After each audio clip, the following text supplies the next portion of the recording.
আমি দেখতে পাচ্ছি যে এখানে যারা নেতৃত্বে আছে তারা যে একেক দিন একেক রকম কথা বলছে না, একেকজন একেক রকম কথা বলছে, নানান রকম কথা চেঞ্জ হচ্ছে। কবে তারা কি রাজনীতি করবে সেই ব্যাপারে একটা ক্লিয়ার তাদের বক্তব্য পাওয়া যায় না। এগুলোর বেশ। জন্যই তো তারা জনপ্রিয়তা হারিয়েছে। এই জন্য যারা শহীদ হয়েছে তাদের পরিবার কি এগুলো চেয়েছিল? শহীদের পরিবার কিন্তু মানে সারা জীবনে এই যাবে না, তাদের কষ্ট যাবে না। সেনাপ্রধানের বিরুদ্ধে যেগুলো যায় সেগুলোও কখনো আমাদের খবরের কাগজে উঠে না। আমাদের খবরের কাগজ বা টিভিতে তো অনেক কিছুই উঠে এখন। এটা এখনো পুরোপুরি নিয়ন্ত্রণে। তারা নিজেরা সেলফ বোধহয় সেন্সরশিপ করে, অথবা এনএসআই ডিজিএফ এর বিরুদ্ধে কোনো কথা বলে না। মনে হয় যে ছাত্রদের যে বিরাট স্যাক্রিফাইস ছিল, যে আত্মত্যাগ ছিল, যে ছাত্ররা আত্মত্যাগ করেছে, যে ছাত্ররা প্রাণ দিয়েছে, তারা কিন্তু ক্ষমতায় যায় নাই। তারা কিন্তু ক্ষমতার চারিপাশে নাই।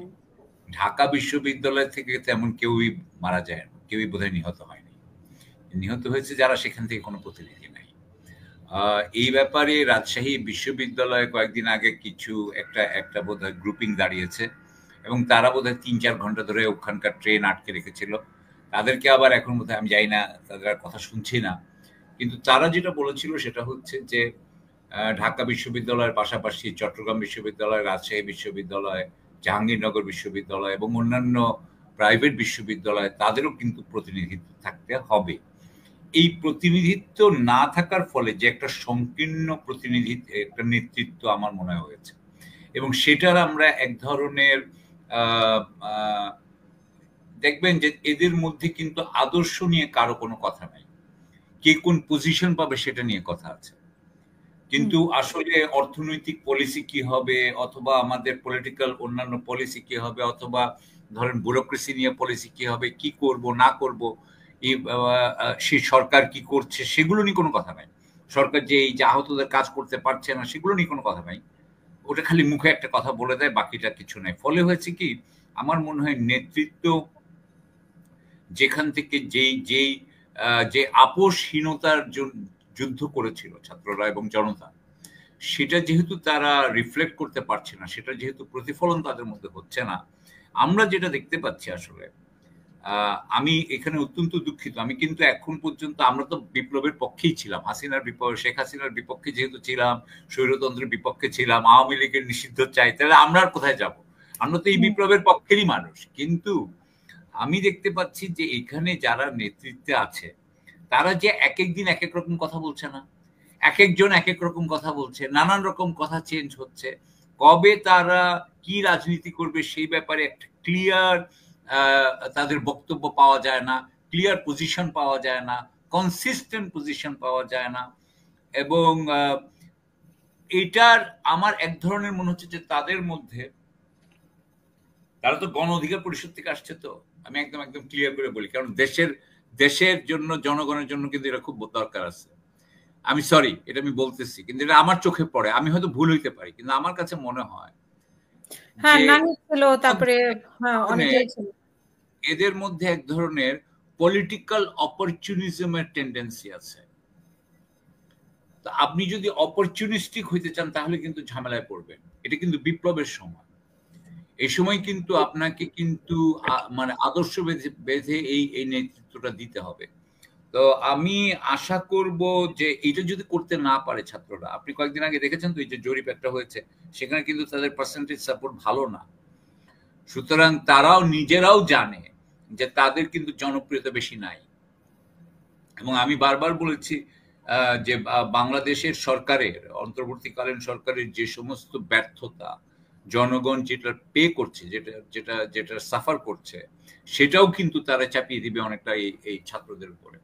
সুতরাং আমি বলতে চাচ্ছি যে ছাত্রদের যে এনসিপি আছে, এটার আমি মানে ওরা যদি ড্রাস্টিক কিছু পরিবর্তন না করে, বরং ওদের এখন যেটা করা উচিত সেটা হচ্ছে যে, আমি মনে করবো ওদেরকে আমি অ্যাডভাইস করবো, যদি আমার অ্যাডভাইসের কোনো দাম নাই, যে এটাকে ব্রড বেসড করুক, নেতৃত্বটাকে ব্রড বেসড করুক, আদর্শের দিকে যাক, বিপ্লবের দিকে যাক, এবং যে এই ইউনূসের সরকারকে সবসময় আরেকটা রিবিল্ড করা হোক। তারা এটার নেই, কন্ট্রোল নেই, এটা তো কেউ কারো কন্ট্রোলে নাই। হাসিনার অ্যাপারেটাসকে ডিসমেন্টল করা হোক। আমি যেটা বারবার বলছি, এই সমস্ত ব্যাপারে আপোষ করে কোনো মতে কিছু হবে না। এবং এবং ওনাদেরকে তাদের যেটা ফাইন্যান্সিয়াল বিষয় নিয়ে তো অনেক বড় প্রশ্ন সবারই, যে আবার বলেন। ফাইন্যান্সিয়াল বিষয় নিয়ে টাকা পয়সা কোথা থেকে আসে, অনুদান কোথা থেকে, এগুলো নিয়ে তো অনেক এখন বেশি কথাবার্তা। তারাও কিছু এখন কিছু বলার চেষ্টা করে, যেটা নাহিদ ব্যাপারটা বলল। আমি আবারও বলবো যে প্রতিটা আমরা আমরা তো বোধহয় গতবারই আপনার অনুষ্ঠানে এটা নিয়ে আলাপ করেছিলাম। ফান্ডের ব্যাপার নিয়ে আমরা আলাপ করেছি। হ্যাঁ? আমরা তখনও পলিটিক্যাল পার্টির ফান্ডিং, আপনি খালি ওদের টাকার পয়সা নেওয়ার কথা বলতেছেন। আপনি বিএনপিটা বলেন না কেন? হ্যাঁ, আপনি বিএনপি জামাতের নিচ্ছে, ব্যাপারটা বিএনপি বলেন না প্রতিদিনই কেন? নিচ্ছে, প্রতিদিনে বহিষ্কার হচ্ছে, সেটা আমরা হ্যাঁ, দেখতে তো পাচ্ছি। তার মানে সবাই নিচ্ছে তো। তারপরে কম বেশি সমন্বয়কদের যে না করা হয়েছে, বা সমন্বয়ক পরিচয়ে তো অনেকে আবার এটা অনেক করেছে, কিছু করছে। চাঁদাবাজি, অনেক কিছু হয়েছে। এগুলোর বেশ। জন্যই তো তারা জনপ্রিয়তা হারিয়েছে। এই জন্য যারা শহীদ হয়েছে তাদের পরিবার কি এগুলো চেয়েছিল?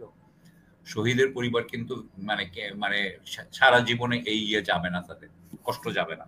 সো আমি মনে করি যে ছাত্রদের, এনসিপির এবং ছাত্রদের অন্যান্য সংগঠনের খুবই আর্জেন্টলি কিছু যদি তারা কারেক্টিভ স্টেপ না নেয়, একদিক দিয়ে আমরা আমি আবারও বলবো যে শত্রুর বা বহির্দিক থেকে আমরা ঝুঁকির মুখে, অভ্যন্তরীণ দিক থেকে আমরা ঝুঁকির মুখে।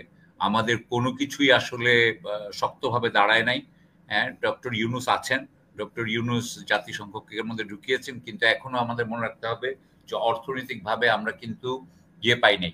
আইএমএফ কিন্তু তার লাস্ট ট্রান্স কিন্তু বন্ধ করে দিয়েছে। এটা দিয়ে কিন্তু একটা জিনিস বোঝা যাচ্ছে, আমাদের উপরে টাকা পয়সা ঠিকমতো আসবে কিনা আমরা কিন্তু শিওর না।